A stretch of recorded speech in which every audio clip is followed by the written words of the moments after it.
Raise it up, why? Raise it up. Raise it up, why? Raise it up.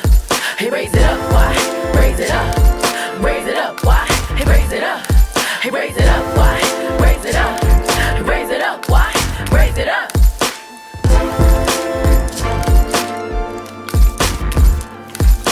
North side, raise it up. South side, raise it up. East side, raise it up. West side, raise it up. Raise it up, raise it up, raise it up, raise it up, raise it up.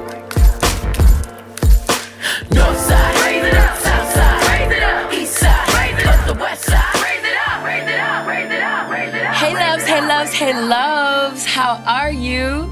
Mwah, mwah, mwah.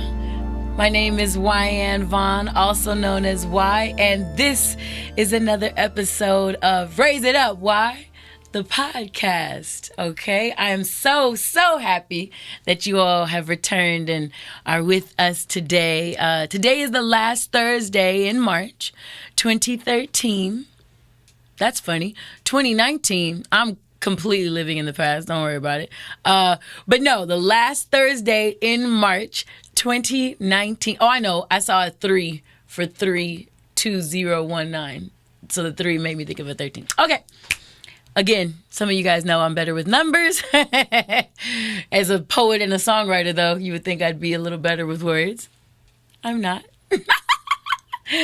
Guys, I can't wait for you to get a load of the show we have for today. I feel excited because for the first time, we will have guests. Not here, though. We're going to use the wonderful presence of technology and my beautiful gentlemen who help make this show possible for you all, not just on the podcast that's audible only on Spotify as well as Apple Music and other platforms, but on YouTube, because this is a visual podcast as well.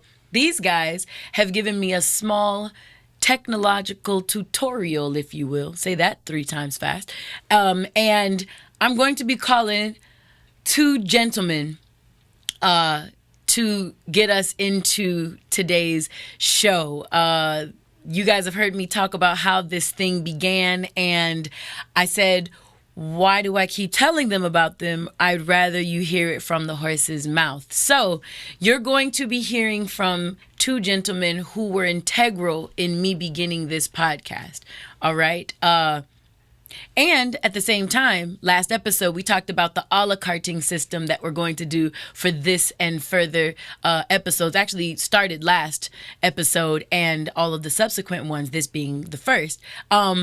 One of those segments is called Raise 'em Up, Why? And not Raise 'em Up, Why? Just Raise 'em Up. And that one in particular is going to have my students be a feature. And the student that I'm personally thinking of is the gentleman that basically solidified that I was going to do this podcast.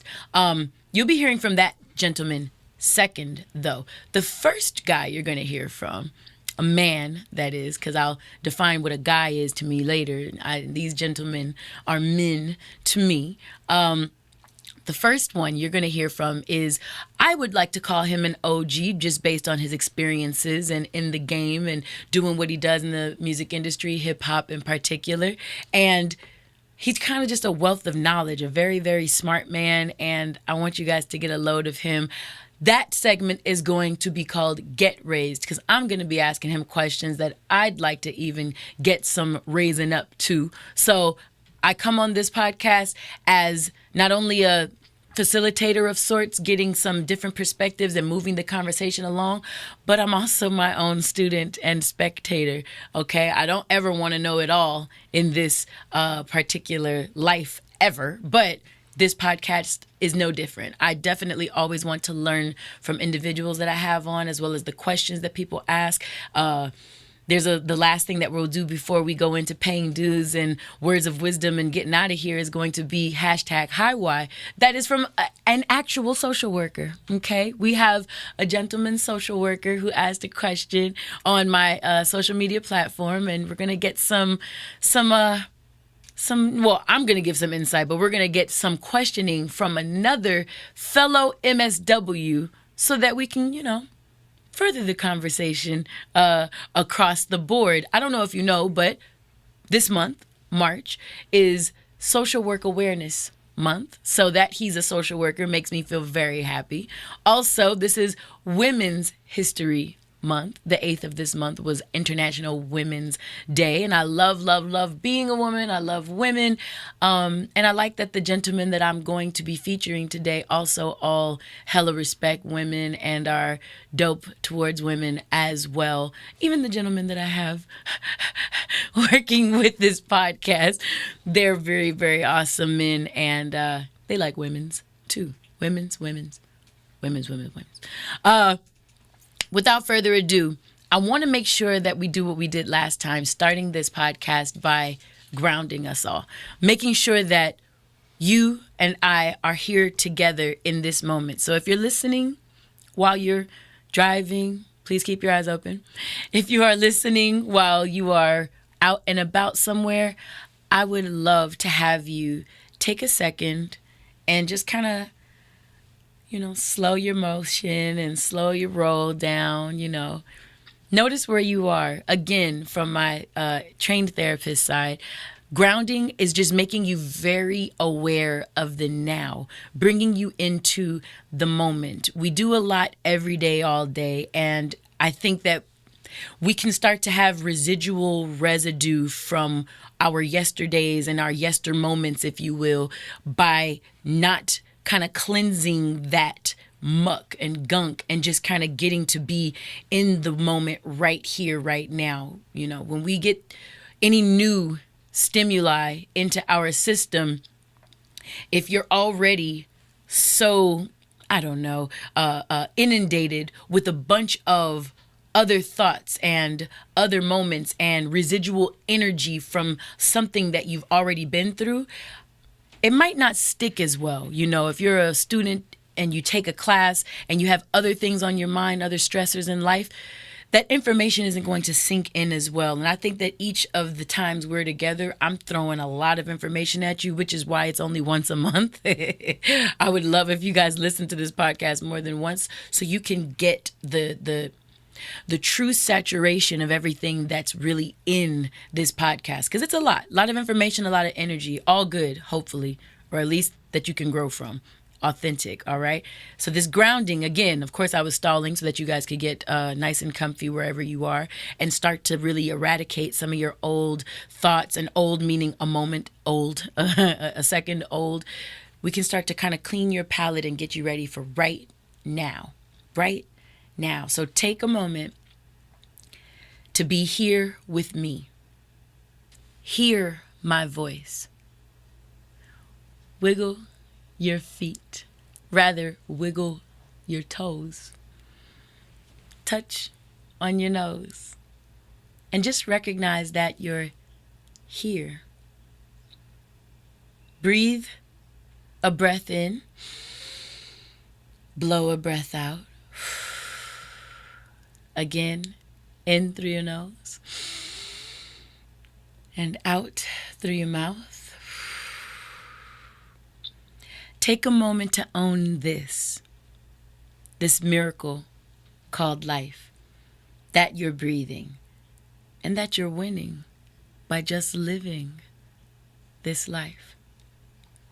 Just by spending this time with my voice right now, you are investing into your betterment. Sit with that and feel proud. And welcome. Let's go up. Let's go up, kids. Again, first time having another participant on the show, because I always have participants helping make the show happen. So I'm pushing some buttons, getting some stuff going. And the next voice you're going to hear will come from a gentleman named Mickey Factz. We are calling him into the show, and we're going to have some good times in just a sec. If we didn't wait until he fell asleep. No, I'm messing with you. Yo. Senor Mickey Factz, I presume. Good. How are you, sir? Peace. Peace. Can you hear me? Yeah, I hear you well. Can you hear me? Yes, I guess we are a little late. We have a delay, huh? Yeah, we have a delay. Perfect, not. What's up, though? Yo, so here's the vibe. I'm letting listeners know that I am talking with who I consider to be an OG in the game purely because of your lived experiences. And I want the listeners to learn a little about you from your own words. So my place of beginning for me is always when you were in law school and then decided and chose to pursue your passion of becoming a rapper. Can you talk about that story and how that went? Yeah, I mean, I think it comes from being from an African American home where your parents, both mother and father, want you to be a doctor or a lawyer Right. or an engineer. Those are the only three careers that you can potentially have, apparently. And and if you didn't do those three things, you pretty much, or an accountant. An accountant is like, the sixth man. Yeah.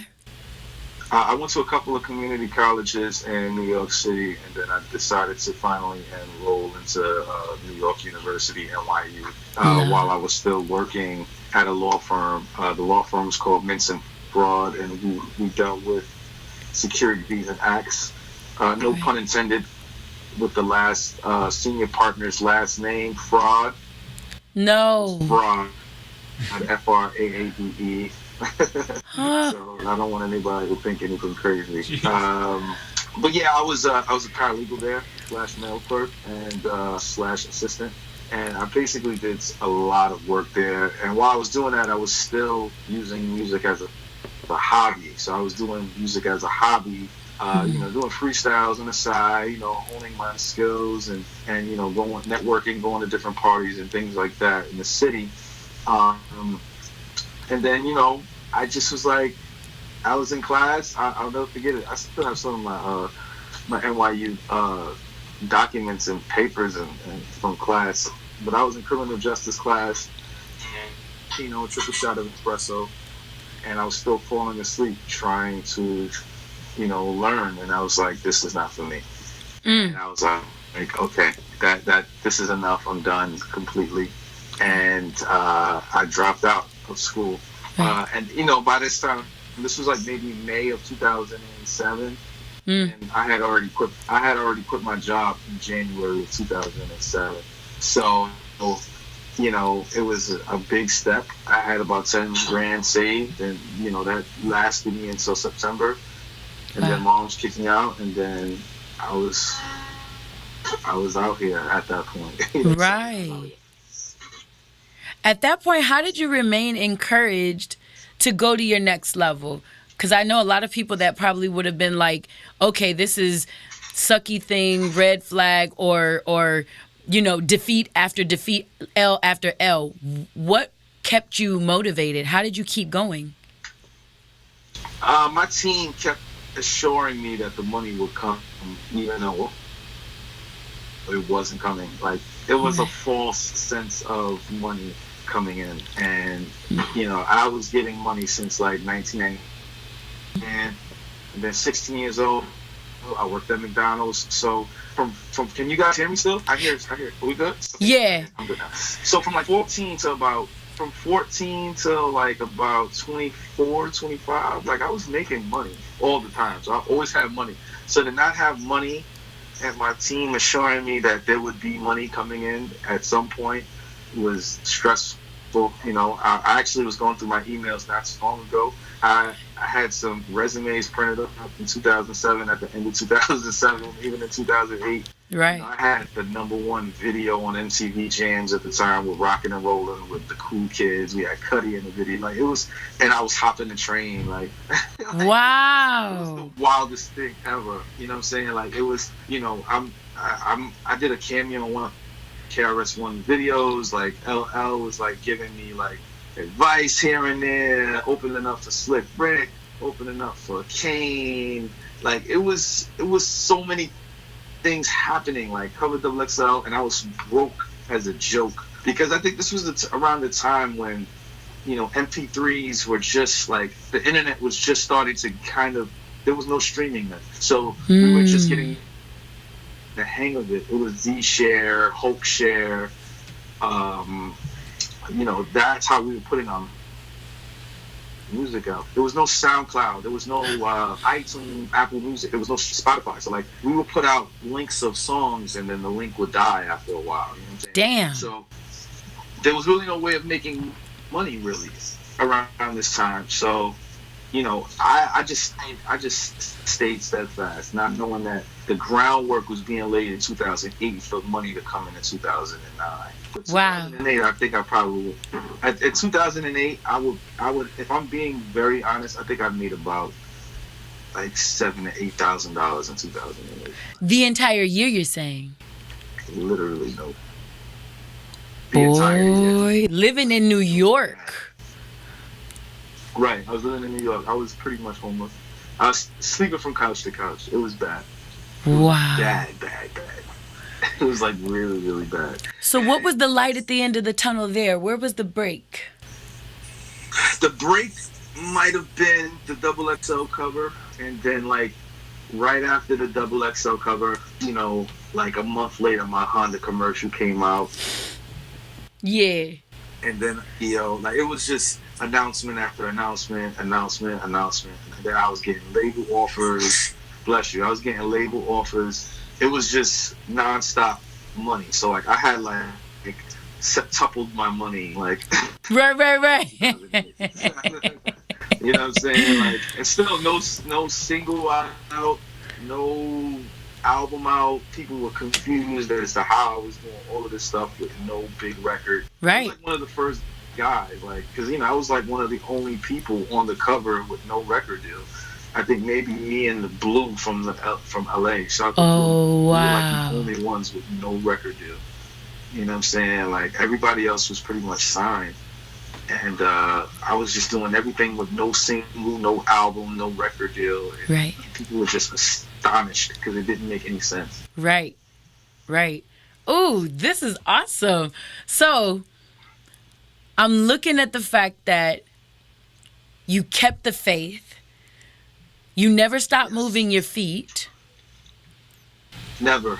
And you didn't let what was in front of your eyes dictate what you knew was real and what was reality for you. Right. I mean, there were times I was ready to give up. Like, I was sneaking in people's refrigerators. Wow. I was going in their bathrooms saying I'll go to events. And I eat strictly kosher, so I was not eating strictly kosher that year. Can y'all hear me? Right. We can hear you now. It had blanked out just a second. Okay. So, like, I was, and I guess LA is the same as New York, but, like, every night there's an event Right. in New York City. So, like, I wouldn't eat till about 5, 6 o'clock when the events would start, and I would eat as much as I could. I would go to 3 or 4 different events and eat food Wow. and drink. You know what I'm saying? Like, that's how bad it was. Man, and it was tough, but we made it work. That's so awesome. I wanted to, because the conversations that we would have on my 13 live discussions on Instagram, right? Yes. And there was one in particular, and I talked about it on this podcast, I think the first episode, where after I was done, I want to say it was in December, you said, Wyann, you need to do a podcast, and not just a podcast, like a visual podcast. People need to see your face. Number one, I didn't know visual podcasts exist until you said that, by the way. I don't know if you knew that. I didn't know that. And I when I saw your initial podcast, I was like, this is dope. But you need to do a visual podcast and incorporate what you do. Right. And which is dance. Like, every morning you dance. So it's like, it gotta be like the Cosby Show. with it. That's how it has to start. You know what I'm saying? Like, and if it ain't like that, then it's like, it's like why? You know what I mean? Like, I feel like everything that we do, people watch it. You know what I'm saying? And they watch us for free. Well, we need to start like monetizing this stuff. Yeah. Like, people need to like pay you to see you dance to different records every morning. Listen to my podcast if you want to see me dance. Listen to my I need to start saying that. Listen to my podcast if you want to see me dance in the morning all jovial and happy spirited with no makeup on and pajamas. You hear me? Shit. But no, I wanted to say thank you for being a supporter in something that I didn't even know was going to be my next move. You were the nail in the coffin. You were the final voice of reason for me. I don't know if you knew that. Oh, that's incredible. I mean, I just be having it out there, and if people go with it, they go with it. You know, I just try to help people as much as I can, man. I'm just glad that you listen. You know what I'm saying? I love that. I love that a lot. And I wanted, before we let you go, I wanted you to let my listeners know. I think I told you one of the main reasons, and the person that we're going to talk to after you, that we do this podcast is because my male students, about 18 to 25-year-olds at the college, Pasadena City College's Ujima program where I teach, they were the individuals that were the first and second voices that made this happen. Yours was the third and final bit of confirmation to make this podcast happen. I wanted to know if you had the opportunity as a black man to aspiring, successful black men, hearing a story like yours, knowing that you never let go of your idea of success, that you kept your feet moving, that faith was always something that you rolled with. What would, from your perspective, what would your main takeaway be for a young black man from your story that you would want him to grasp hold to, and make sure that he took, along the ride of his journey of life? Well, I would say, in any field, and this is something that I didn't know when I was younger, but I learned as I got older. Any field that you go into, you have to have experience in the field, and it's not just experience from learning it in a school. You have to actually do some sort of work to do these things. So, right. A lot of times when people hire people, it's because they hired them because of the experience that they had. And most times people, have experience right. because of the internship work that they put in and the grind that they put in. You know what I'm saying? Like, there's no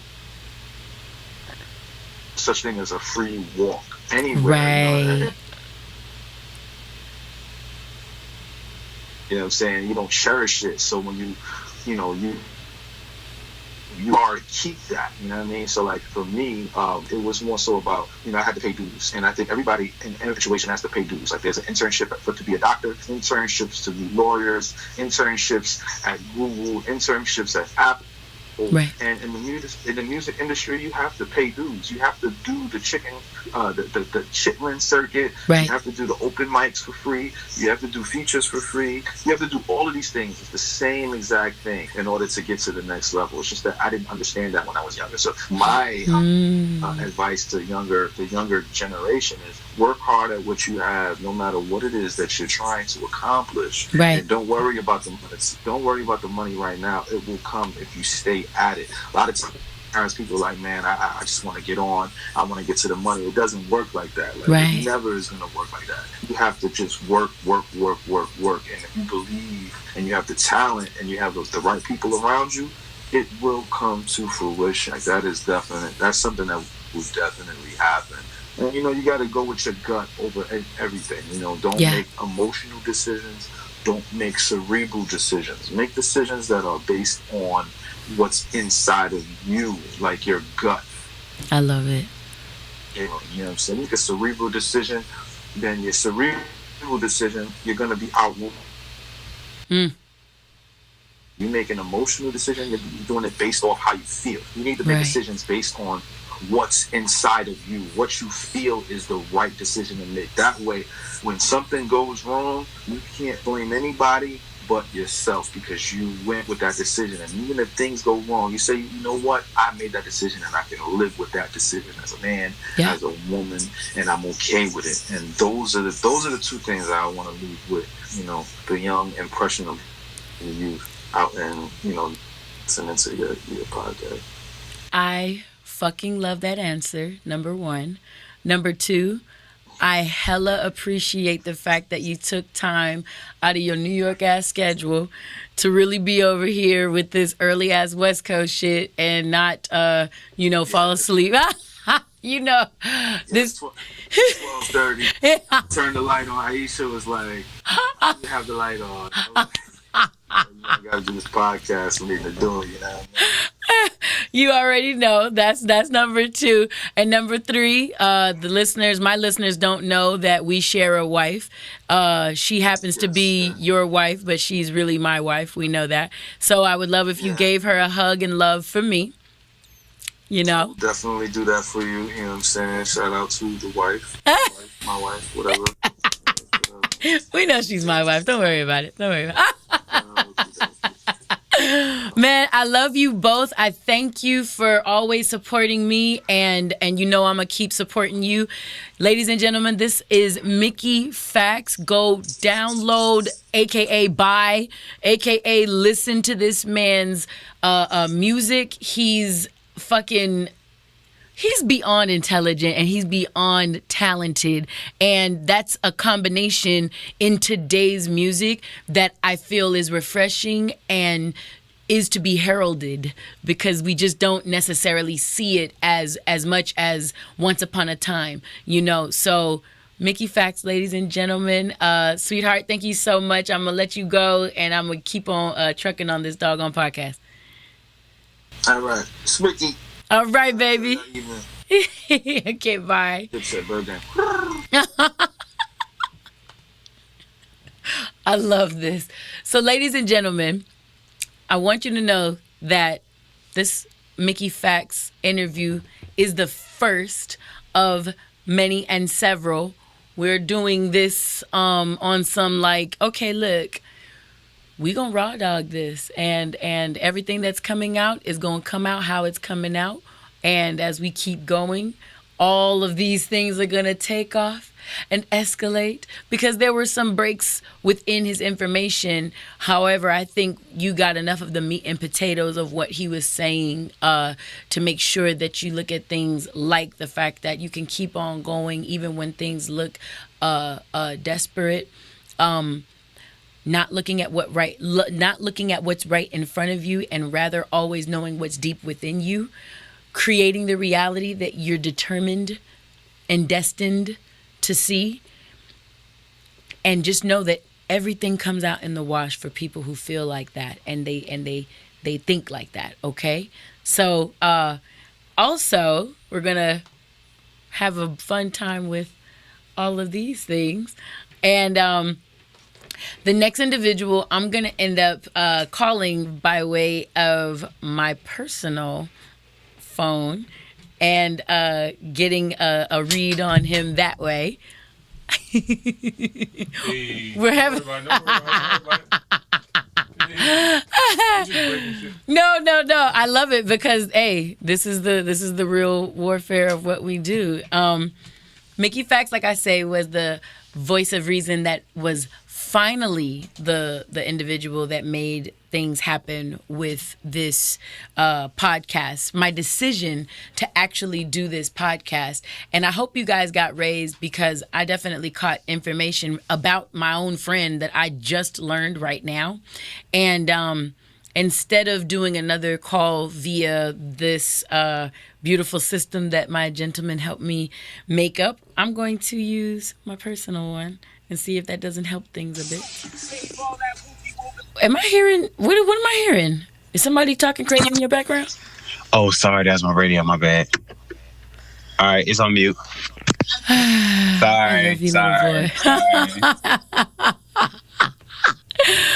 Ladies and gentlemen, without further ado, this little Negro right here is the reason why we started this podcast.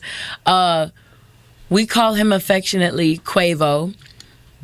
Although Yes. his actual family name is Quavo, and then his actual name is Jaquevis. Yes. Jaquevis. Quavo basically is his real name. I only know his real name because I was writing my notes for today's episode, and I had to go back in my notes. I was like, wait, what is Quavo's real Yeah, name? you got my name as Quavo on all our documents at the school. Like, no matter what we was working on, it's always Quavo across the top. I was like, I was like, does she know my real name? I'm like, I put your real name down like twice, and I confused everybody I work with. Oh man, yeah. So I Quavo just- I is more just popular wasn't- than my real name. That's Than the real name. Hey. Jaquev. Wait, okay, so real quick, Okay. because I believe that storytelling is therapeutic, at least especially for not just you to tell your story, but for your story to be heard. Okay. So, right quick, just tell the people, why do we call you Quavo? Or why is your family name Quavo? that's a couple years, but I have to say it was my uncle first started calling me that around my family, and they caught on to it. But the reason he gave me the name is because of the drink Jose Cuervo or whatever. And so I was like real young, like just running around playing. So I seen his cup. It looked like apple juice to me. So I took a sip. I drank about half of it. Then I was like, yo, apple juice. Oh, he was like, nah, there ain't no apple juice, young boy. Jose Cuervo. And ever since then, it just stuck with me. Every time you see me, Jose Cuervo, and he started calling me that around my friends and everything like that. And they caught on to it, and so everybody just ran with it. Mind you, this young man is in South Carolina, and he attended Pasadena, California, City College, and that name flew across the country with him. It followed me. And it's completely in my phone as Quavo. You hear me? So, Seems I can't escape. okay. You said what? I said it seems I can't escape it, no matter where I go. Oh, seems you can't escape it. I thought you said I need to see about Hennessy. I said, wait, no. what? I'm like, what the hell? Nah. That ain't gonna work. This nigga just turned 21, so he's trying to really Oh, party. you know me. The So wait, Quavo, tell the listeners what motivated you to suggest that I create this podcast. Oh, well, I have to say it was like this past summer. We was all just chilling in the office, and I was in the main office with Mother Lopez, of course. All of us sitting down having a little chit chat, and I kept noticing how it was like a lot of dudes just like coming in, just sitting by your desk. I was like, what could you be talking about in there that's like makes everybody come in? So I came in there, sat down. That's what we was talking about. I can't remember who had an album that came out, but we was talking about something. What was that? I can't even remember. But I know we was talking. No, I can't remember either. Yeah, so we were just talking about that, and then I noticed how the album talk came to like real life lessons, is like actually sitting down here and you talk, and I was like, yo, she needs to start charging people to let like her words of wisdom, because it's like whatever I heard throughout you, it always stuck with me, and I'm pretty sure it stuck with all the other young dudes that was in there with me at the time. And so, while you was in the middle of talking, I was just like, Auntie, why you need to get you a podcast. Just get you something to where your word can get out there, because believe it or not, more people out there need your word, because it's like in today's world, they're not going to get it from anybody else. You know what I'm saying? Right. Because ain't nobody really in touch with their feelings as they used to be, or just like that. So that's just really just brought it along and everything. Absolutely. And we've ended up talking about that even with some of the lyrics to songs and what hip hop looks like in your generation versus what it looked like in mine and stuff like that. And one of the conversations that I wanted to have with you is me asking you about what the music is saying to the men of your generation, what you think it's saying to the young men of your generation. And I'm only saying young men of his generation, ladies and gentlemen, and podcast listeners all around the world, because you got to remember, I'm not new to this. I'm very true to this. My thesis was on rap music and its impact on Black adolescent identity formation. So when I'm talking about you and young men who may be affected by hip hop culture, rap lyrics, and things like that, it's because as a studied literal master of this shit, I can tell you that the most influential individual of the hip hop culture is a young Black male. And that's just because that's what my research focused on. I didn't have enough hours in a day or time in the program to also include Latinos into that. I'm fully aware that rap as we know it from the 1970s South Bronx includes the Latino influence and the Puerto Rican influence. That happened with the early pioneers and onsetters that we know of rap music as we know it today. But rap music and rapping as an art form can be traced back to West Africa and the passing down of generations of culture and history through an individual who would tell the story of the village and of his people over what they would call ring dance and the African drum. You know what I'm saying? So not to take this way too deep, but at the same time, just to make sure motherfuckers know that I'm not just including this conversation. Well, I'm not excluding on purpose anyone in this conversation. However, you are a young Black male, and a lot of the individuals who are most highly influenced by rap music, its lyrics, and hip hop culture at large have reportedly been Black male. So that's why I'm asking you what I'm asking. I just needed to just say that disclaimer for anybody who'd be like, well, why ain't she really included? Because this conversation is for y'all first. Yeah. And everyone else and anybody else who can benefit from it second. But definitely, again, this is a podcast that began from the mind of a young Black male, seeing me talk to a bunch of young Black men, and the nail in the coffin, as we just heard from Mickey Factz, was the confirmation of, you need to do this from a young Black male. So I'm just giving you all of that to say this is for everybody, but I never forget where the roots are. All right? So now let me know what hip hop in your generation is what messages do you feel are most conveyed to you and people who listen to rap right now? With that one, what is rap conveying? I really can't say too much on it, but what I know from firsthand is that what the rap today is glorifying is basically what everybody glorifies, which is money. Like, and when you see it with the act, like with rappers today, they're always glorifying like money, the women and the cars, and all the young Black men, like you said, like how everybody's easily influenced by like the young Black male at the pinnacle of it. It's just that like when a Black man sees another Black man with all that, he was like, okay, how did he get that? Okay, boom. So now he, like everybody else, is pursuing what he already has, and really behind closed doors he may not even have that. It's just the way that it's like how it's being shot, how it's being viewed. And so with the rap today, it's kind of like you have a couple of artists out there who are still, like the conscious rappers, as they call them. But with like most of the rap today, it's either glorifying violence, it's glorifying drugs, or it's glorifying women. Like one thing I noticed is like with the old music and the new music. With the old music, when they rap about drugs, they were just rapping about like how the impact it had on the neighborhood, or how they had to do this to provide. But now it seems like it's like the junkies are the ones, like everybody talking about how so it's kind of like it flipped from somebody rapping what they had to do dealing with drugs. But today it's people who are just rapping about, oh yeah, like I'm on these drugs, like the drugs that he was talking about selling. Yeah, I'm on these drugs today.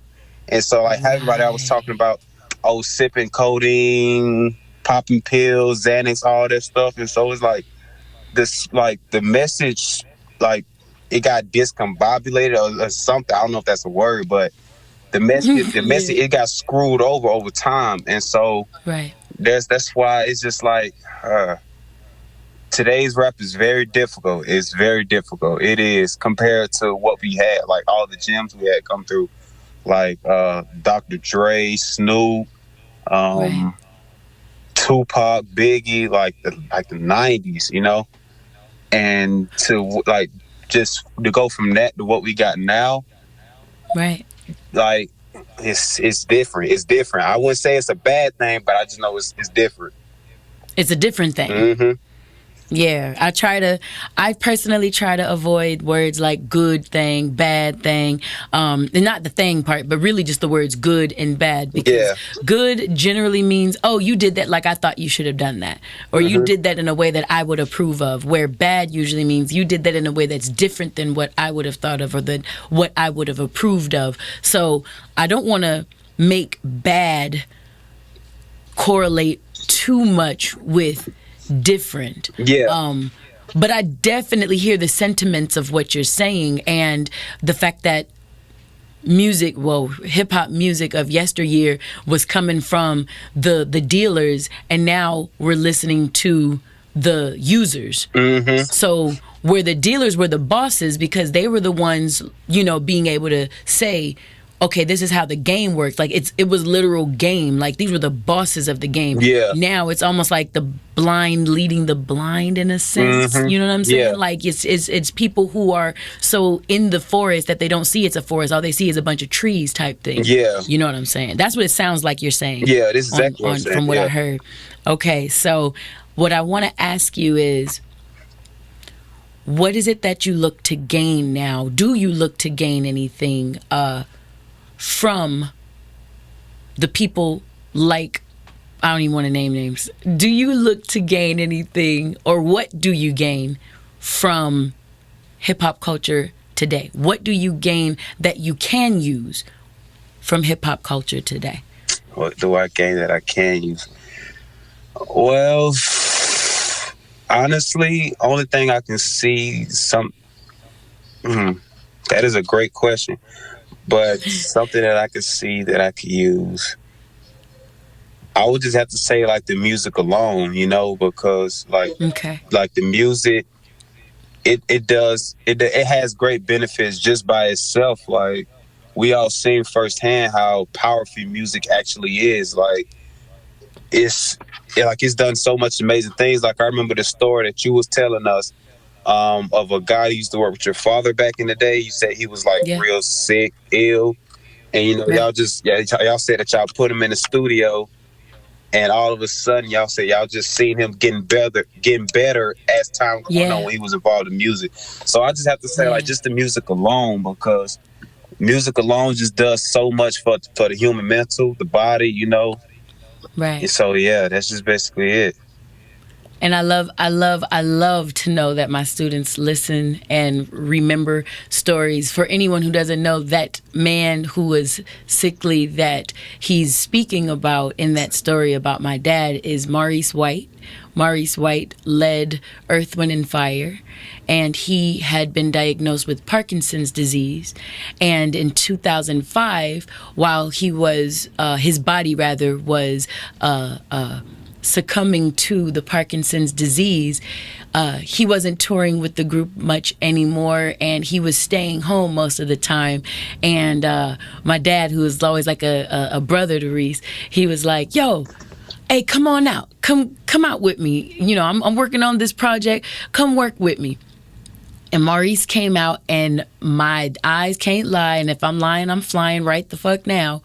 As we were in that studio together, Parkinson's disease is a disease where the body sort of attacks itself, and one of its symptoms is that there's a lot of shaking in an individual. You can look it up if you'd like.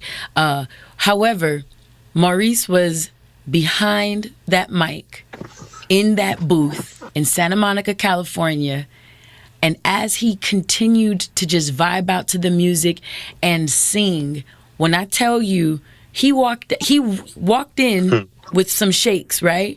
Going in, which was normal for him. When he walked out, he just walked out and was like, Wayne, that was fun, man. That was fun. So it's awesome that Quavo even remembered that story, because I don't know when I told you that. It had to be, December of last year? It was some time, yeah. I know it was a few months, but yeah, it's just been like ever since he told me that story, it always stuck in the back of my head. Like I can never shake that. Wow. And so I love that. You know me, I'm always hella positive looking at what we can do versus what is not there, what we can't do. I'd rather focus on what is rather than the lack of what is.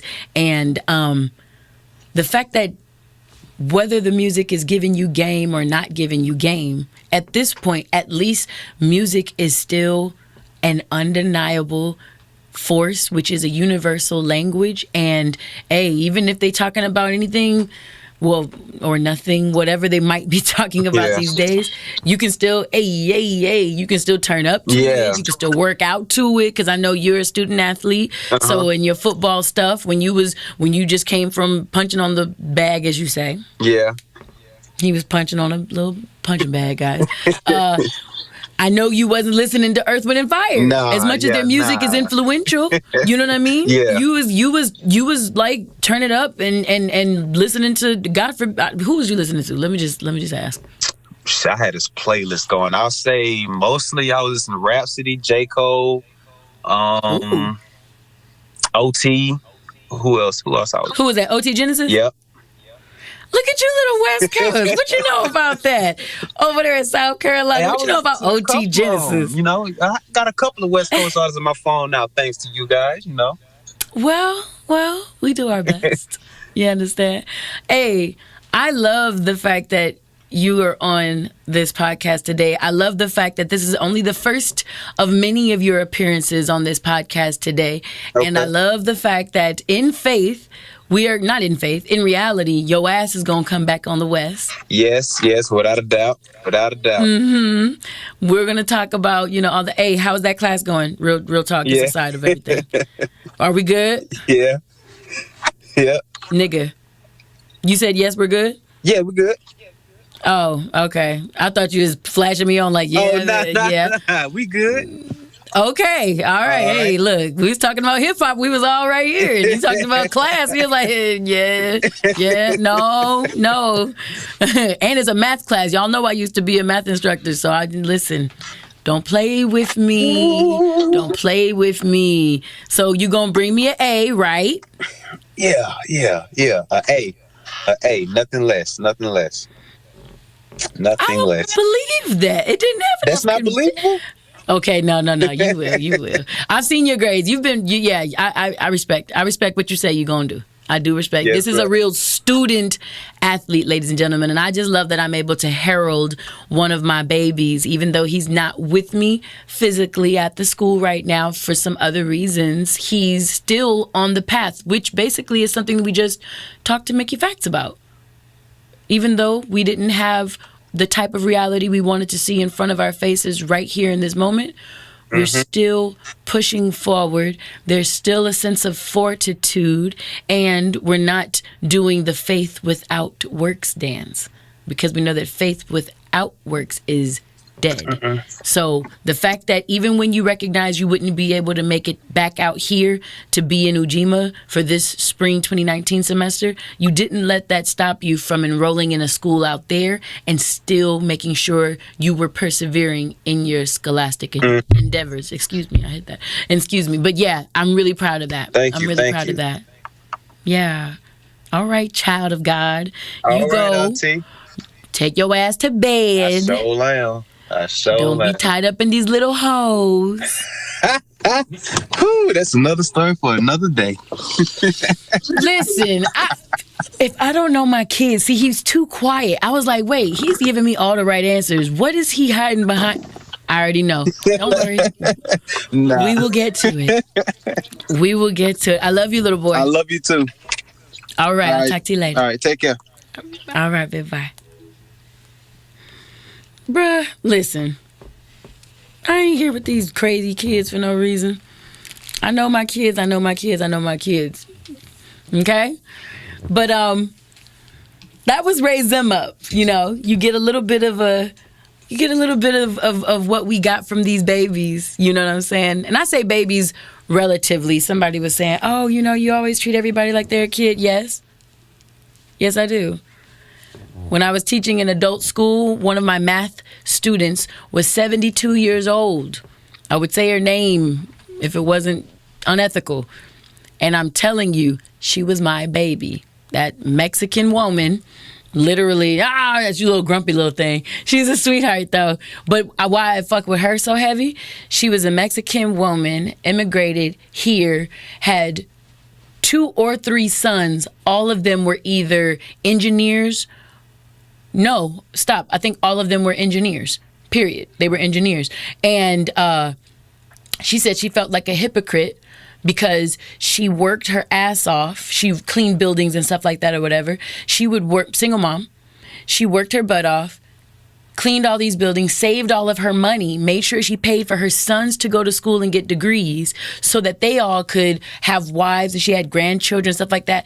So she never really got to retire because she couldn't afford that. But her whole thing was, how hypocritical of me that I've told my sons to go get these degrees, which they did, in engineering, which takes hella math, in case you guys didn't know. They go and do all this, and I don't have a high school diploma. So at 60 some odd years old, she came to the adult school program, which is where my older sister Wendy and I used to teach. And Wendy taught her English, I taught her math. And she wanted to, I said, Sokoto. Damn it, I told her name. Well, I didn't say her last name. I said, Sokoto, if you do the GED, you can knock out a huge portion of what's going to be on, for you to get a high school diploma. She said, nah, I didn't wait all this time to start cutting corners now. Give me all this bullshit. Her exact words. I love that woman. And she was my baby, 72 years old. So y'all stop going crazy. These are young men. Boy, please. Nobody thinking about y'all. Anyways, I hope you guys got to get a lot of the goodness and the richness from the 2 individuals that I brought onto today's show. It's not over because I have energy of one more black man that I want to make sure you all get. And his name is Dana. He is a fellow social worker. He is from Baltimore. And Dana asks in today's hashtag HIWI, hashtag HIWI, for those who are wanting to be a part of this conversation for next time, at Raise Them Up. What's my name? At Raise It Up Y, because I said Raise Them Up for Quavo. But at Raise It Up Y, RAISEITUPWY on all platforms, hashtag HIWI. Dana writes, what would you say to someone who may be confused about their purpose in life? What would I say to someone who may be confused about their purpose in life? When I hear the word purpose, I think of the word, or rather the question, why? Which is so convenient for my name. But I often ask myself, what is the why behind Wyann? And on a previous show, I talked about everybody having a cost. Some people are so cheap they can be bought with money, is something I was told some time ago. And I know all of us have our price. Everybody has a reason that we do what we do. And your reason is your why. It's the answer to your why. I know that the why behind why is love and positivity. It's not financial gain. It's not hella wealth and abundance. Not that isn't something I would love, but what drives me, motivates me, and pushes me, as we kind of heard from Mickey Factz' story of being homeless and having to really stand on a promise that you make in your gut to yourself to say, I know this looks bleak right now, but I'm going to keep pushing forward until I see this through to fruition. My things are love and positivity. My older sister, her things are hope and faith. And everybody has their own, not just 2. We just both happen to have 2, but not just 2. Everyone has their own. So what I would say to someone who may be confused about their purpose in life is, what's your why? What's your why? What do you do this thing called life for? When you wake up, what's the purpose behind, or what's the definition? Or here's a good one. I used to do this with certain clients when I was working in the therapy field, the therapeutic field, I should have said. I have them to take out a piece of paper, or rather, if they have a picture of themselves, I'll even have them to cut it out, paste it onto a piece of paper, and I put their name next to it. So if this was mine, it would have a picture of me. It would say Wyann Vaughn. And what I would tell them in the exercise is, hey, I just opened the dictionary and looked you up. I see your name and I see your face. What words are associated with this person? Another way to look at it, if I cut you, what words would you bleed? What is the sentiment just floating around in the innards of you? You know, what makes you tick? What are your reasons? You know, and I've met a whole lot of people in my life. As a social worker, and Dana, you're a social worker as well. As a social worker, I've worked on a side of life that a lot of humanity hasn't had to see. People with mental dis-ease, individuals who are near taking their own lives or someone else's, people that are just ridden with distress, distrust, depression, and things of that nature.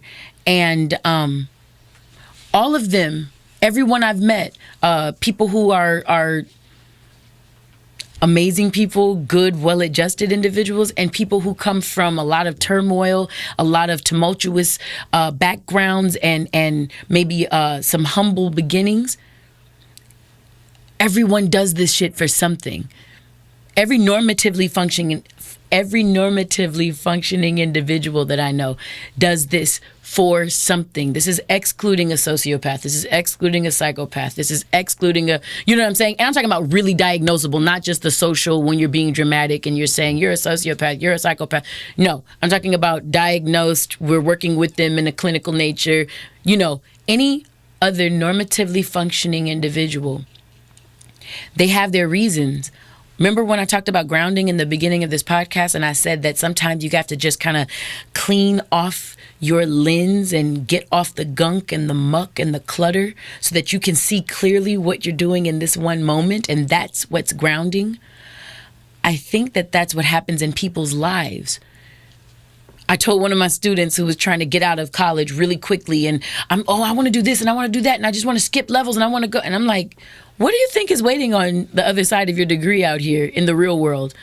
I can almost sum up all of adulthood in a couple words: stress, mess, and the pursuit of sex.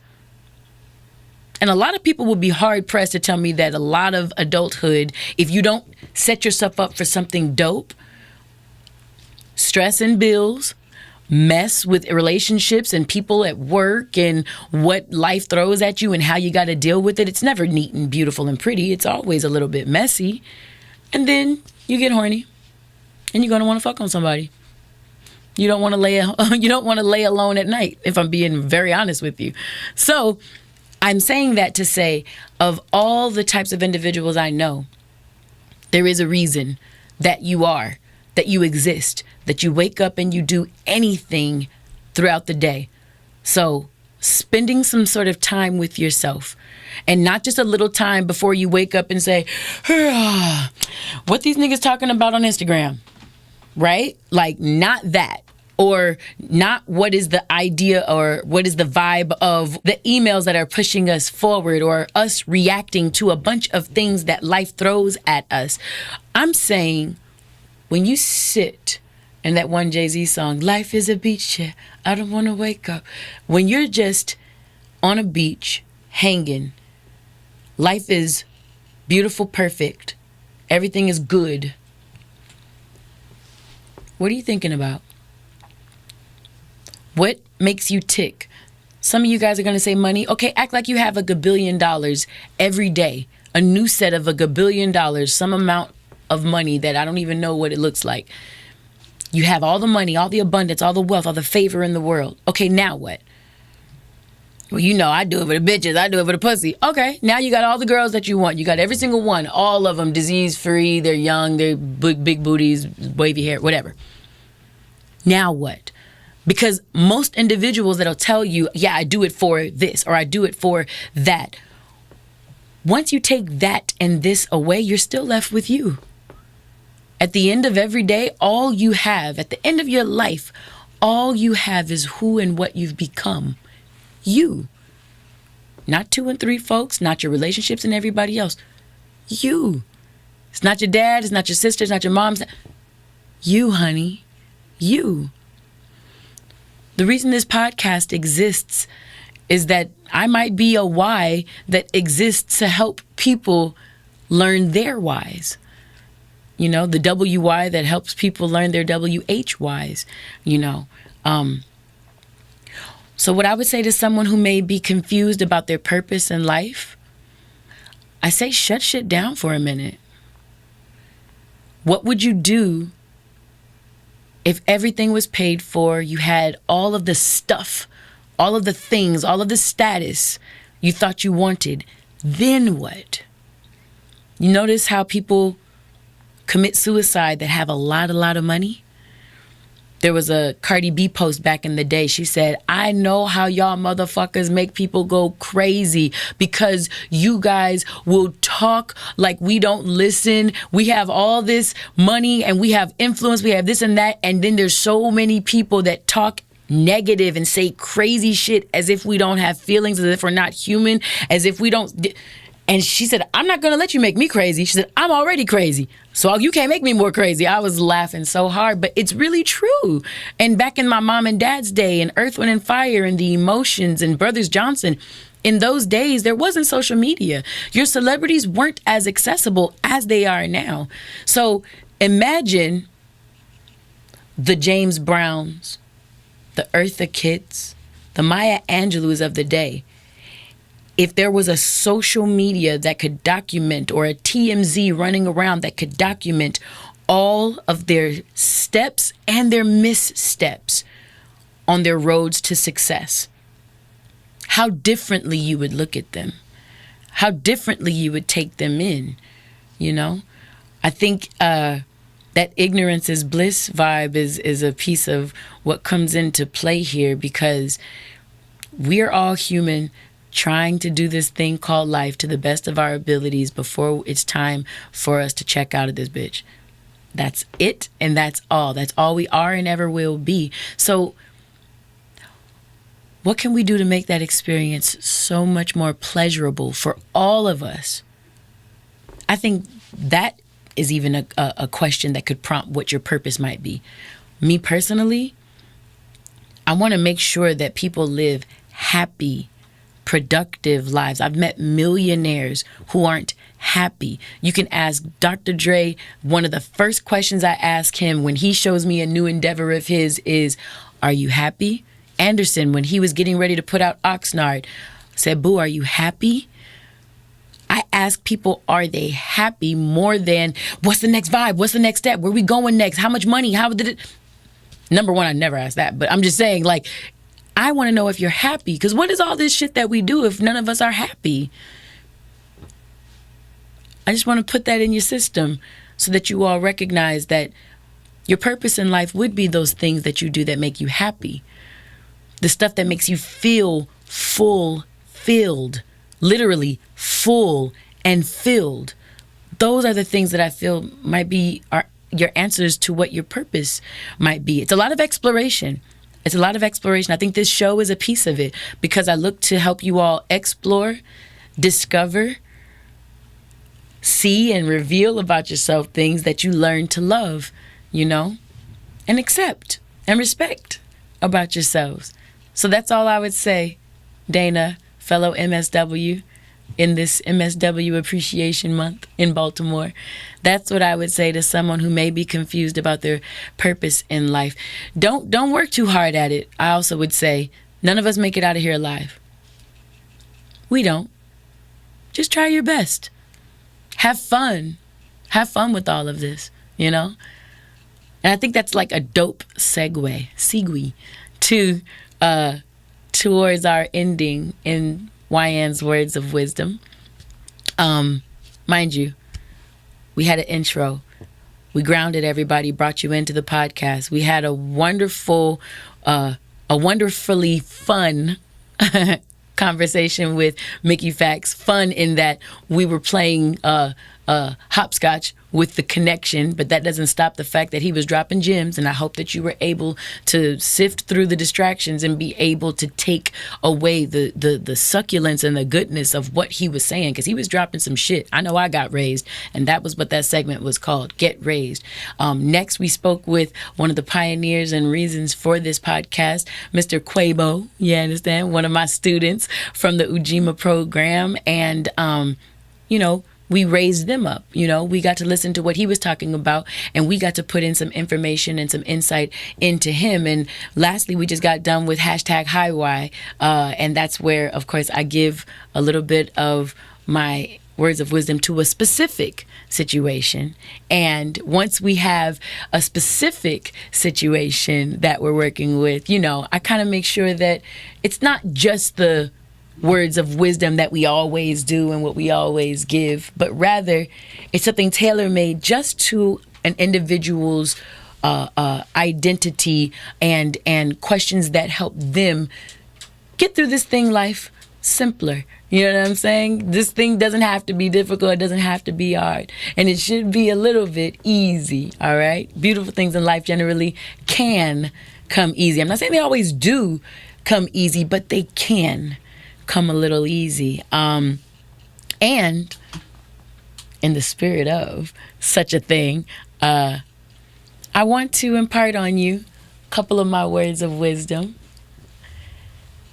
And as we near the end of Women's History Month, as well as Social Worker Appreciation Month, considering I am both of these wonderful creatures, a woman and a social worker, I thought it'd be nice to impart a piece of wisdom on y'all that just dawned on me this month. I'm perfect, not invincible. I'm perfect. I am. I am my own brand of perfection, and guess what? So are you. I'm sure of it. See, the way I believe, God makes no mistakes. So to say I'm flawed because, let's say, I'm heavier than I think I should be, or I'm not the right height or the right skin color or the right whatever, is to say to God, hey, yo, bro, you messing up. And I'm pretty sure it is never my job to tell God that his work ain't right. So I think like this instead. So long as I'm healthy and living a life that brings no harm to myself or others, I'm living pretty much as close to perfect as I can muster. So long as I try my best each day, I'm going to go on record and say that I am perfect. Hell, what more can anyone do than try their best every day anyways? So bitch, you guessed it. You was right. I am perfect. My recognition of my perfection, though, by no means makes me invincible. And here's where some strong, independent women opinions might want to fight with me if they were closed-minded. But listen and hear me out. As a woman, I very, very newly learned to accept the beauty of my emotions. Being a daddy's girl and a tomboy all my life, I used to see feelings, especially feeling sad or crying even, as a sign of weakness, and I would work to just get over it or plow through it. However, now I acknowledge that things in life can and do hurt me, hence bringing me to my awareness of my perfect lack of invincibility. As a social worker, I learned to herald the strength in my vulnerability Vulnerability is a scary topic and a scary word, but it is so powerful. And if you want more information on that, a beautiful social worker, Brene Brown, does a whole life's work of vulnerability and shame. And you can very well look her up, and she's going to give you some fucking gems to help put, in your crowns and stack on your back to go through this thing called life a little more equipped, Also, as a trained therapist, which a master of social work is, I learned that one, I have boundaries. And two, that it is necessary to respect those boundaries.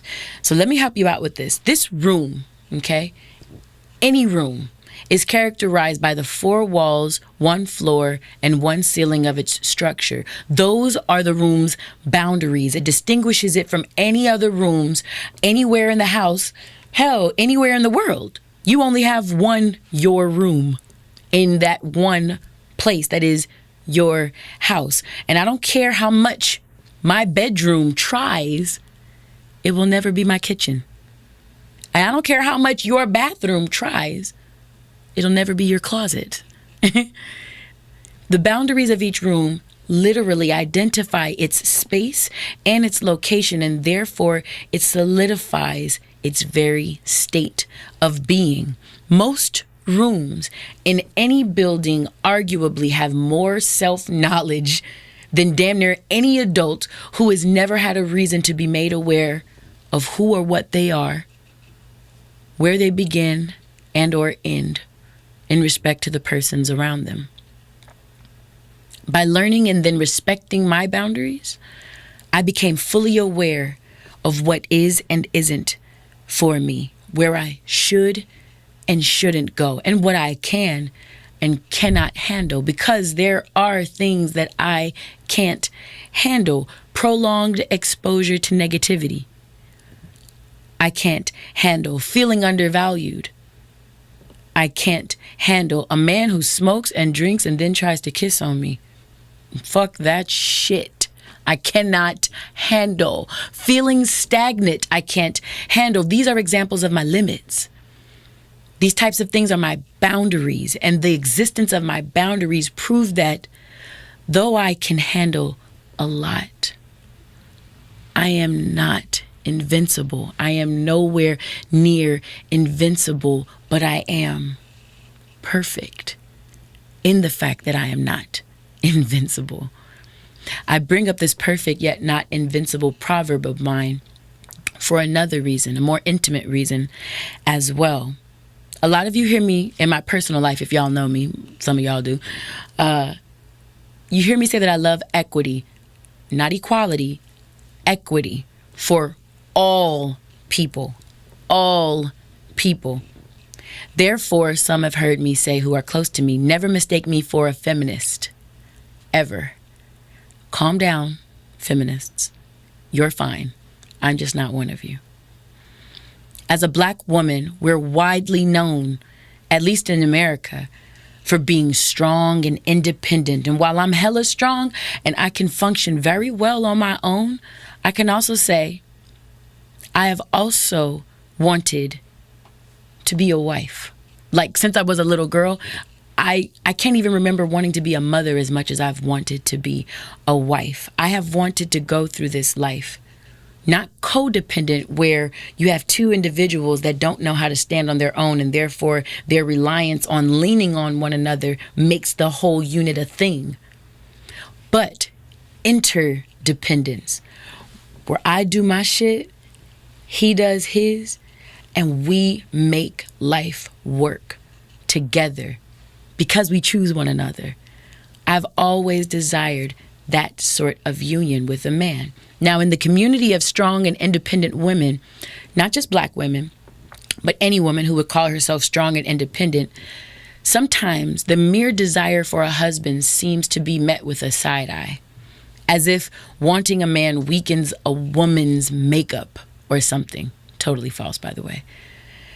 The fact that I would have to defend myself against my desires, the fact that I would have to defend myself and my desires to a jury of judgment whose membership looks like me is the very write out that birthed the ideas and the words, bitch, I'm perfect, not invincible.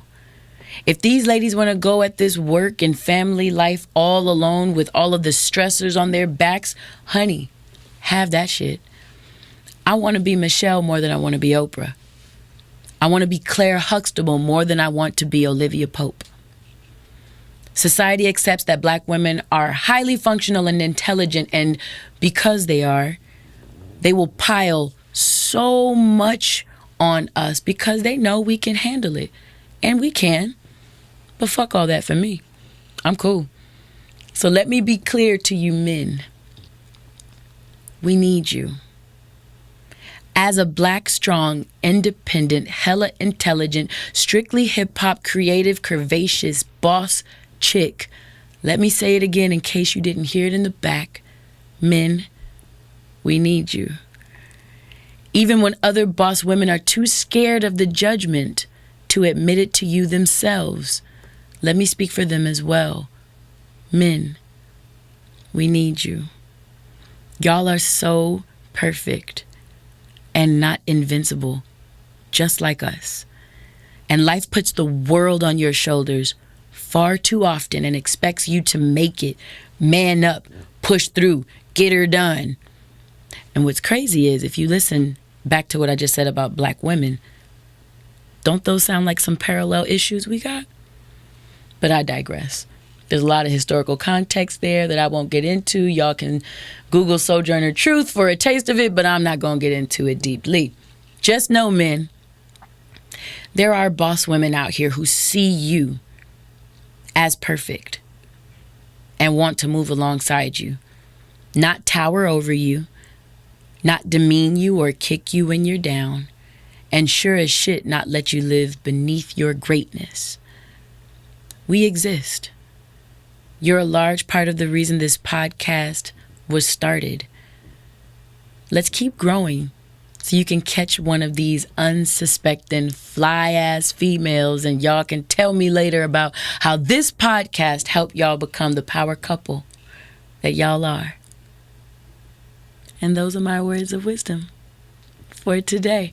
And PSA, little boys and mere guys, all that shit I just said about men, that was not for you. Let me define for you what I think is a guy. A guy is a term I use for an adult male who decidedly wants to live an average life, that young, dumb, and full of cum type life, even at the age of 40.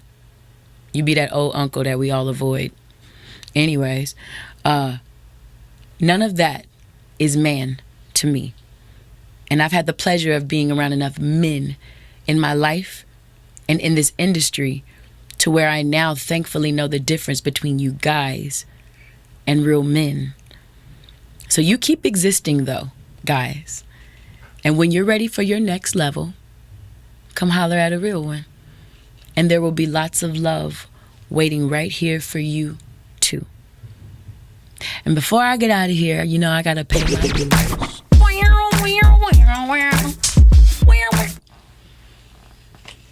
Ladies and gentlemen,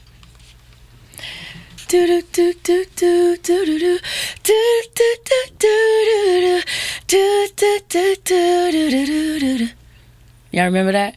If y'all say I'm undecided with that Chris Brown stuff, I respect that because he fucks with my cousin Shanice Wilson, the originator of those doo-doop-doop-doop-doo-doom-doos, okay? My cousin Shanice Wilson, she started a lipstick line, ladies. I mean, and gentlemen, if y'all are into that, I don't give a damn. But look at how sexy this is. Hold up. Hey, what? It's the color that I have on today. Yes, this one is called Smirk Red. Hold on, let me see. Hold on.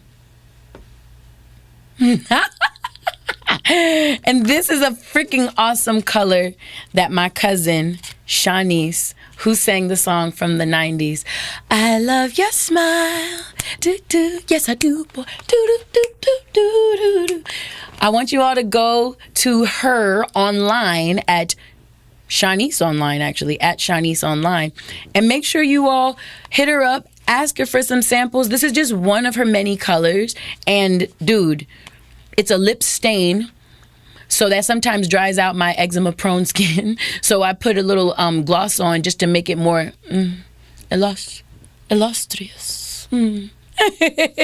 But this is a beautiful lip stain by my awesome, beautiful spirit having cousin that I want you all to support. Never get it twisted. I can't be malignant. Also, the do. You know how I feel. Birds flying high. No, you know how I feel about this, okay? I love the do more than you knew. My cousin, remember a month ago? Okay, a month ago we had the hip hop forum at Pasadena City College. It was so dope, by the way. Terrace Martin, DJ Pooh, Lawrence Dobson, CEO of 1500 or Nothing, and Yo, can't play with my yo. Hey, yay, don't try to play me out. They were all on this panel, and my cousin, my fly-ass cousin, creator of the Do, Maya Smith, came out from Georgia and supported me. And we ended up giving and gifting some of the products to Yo-Yo as well. So I'm very happy and proud. So, Target, Sally's Beauty, nationwide. You don't find it in your local Target, go online. Because I'm telling you, these things are awesome. This is called The Light. It is a nice little weightless shine mist. And, okay, hold up. Okay, we got this. This is what's on my hair. Okay, giving it that little I mean, I think there's a light too, but thank you. But this, and you guys see, do you see how detailed her fucking doggone branding is? This is she drew herself onto the damn products. So y'all can see this girl. Please go subscribe to her YouTube channel because she'll show you how to use her products, what each of them do, what it do, and make sure that you all know how to keep yourself looking all fly and shit. Last but never least, as usual, are you going to make a noise again like last podcast? Haha, did it quietly this time.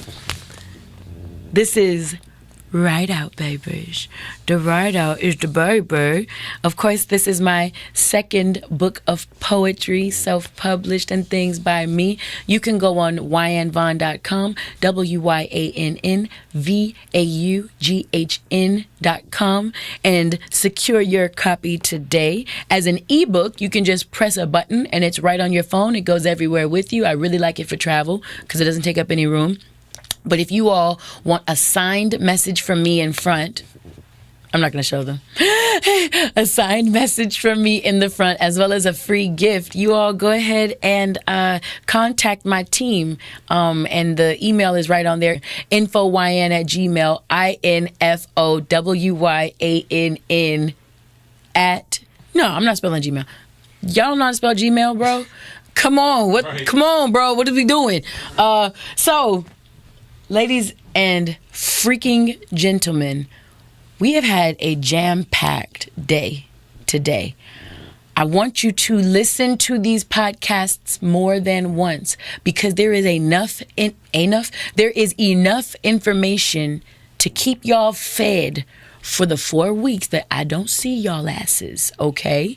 So really go through these podcast with the fine-tooth comb because there is a lot of juicy, succulent, tasty, delicious information to feed y'all hungry asses on, okay? And I'm so proud and I'm so thankful to have spent any amount of time, let alone this entire podcast, with you lovely, beautiful, magical mofos you are. I say mwah, mwah, mwah. Much love and positivity. Mwah, mwah, mwah. I will see you the last Thursday of the month at the 13th hour. Thank you for your time. Stay real, y'all.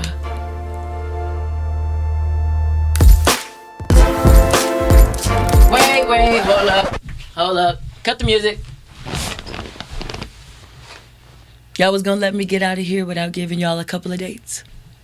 Really? Now, Mind you, I ain't got no hella dates to give you. But there is one in particular that's coming up that I might like to think is a little important. Important, for those who didn't understand that. Important. My birthday! April 13th, 2019. This coming, obviously this coming April 13th. Saturday, it's my birthday. And I won't see you guys until after that. I think like the 25th is the last Thursday of April or something. But, yo, wish me some good love and some good luck, and tell me what your favorite part about any of these Raise It Up Why episodes have been for you, all right? I really want to know, because I really, really care that you all are gaining something from this. And, yo, I've just been having a blast doing this with you all, with my team and everything. So, yeah, April 13th, it's a Saturday. Give me love. I think the day before that I'm doing the African American High School Conference at my college, but that's not open to the public. It's for 250 little black kids from all around Pasadena Unified School District. They're going to learn about the thickness that day. You guys can Google it. Thickness, Wyann Vaughn. You'll see some cool shit. Anyways, now, mwah, mwah, mwah, as I hit my leg, more love, more positivity. I am Wyann Vaughn, also known as Y, and this has been another episode of Raise It Up, Y, the podcast. Y'all stay real, okay? Huh. That's how you end the fucking podcast now. Damn it. Oh, shit. We're giving all that. Raise it up, why? Raise it up. Raise it up, why? Raise it up. Hey, raise it up, why? Raise it up. Raise it up, why? Hey, raise it up. Hey, raise it up, why? Raise it up.